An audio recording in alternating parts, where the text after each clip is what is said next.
Hi, I'm Mandy Tice-Selenius with the Vinci Initiative, a nonprofit organization that supports art education in K-12 classrooms. Today, I want to talk about, for our tips and tricks video, a little bit about grids.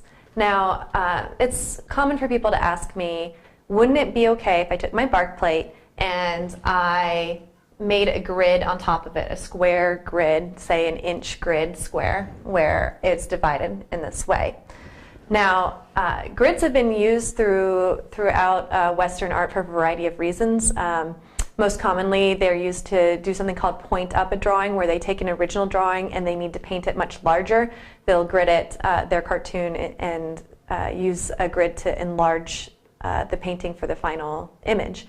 However, the reason we didn't approach the bark plate with a traditional grid, a square grid, is because essentially what we're doing with the process of creating an envelope and a notional space box is that we're creating a very efficient grid specific to our subject.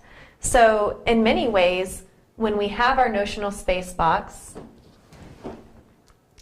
around here, and then we put our envelope around the notional space box, our original envelope connected here and here, we're still creating a grid. It's just that this grid is the most useful for our purposes of recreating this image.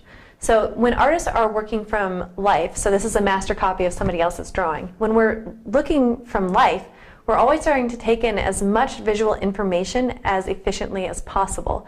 So instead of having to remember a lot of squares when we're looking at a subject that may be empty, if I had gridded this out as a square, all of these would be empty. That's using up processing memory, right?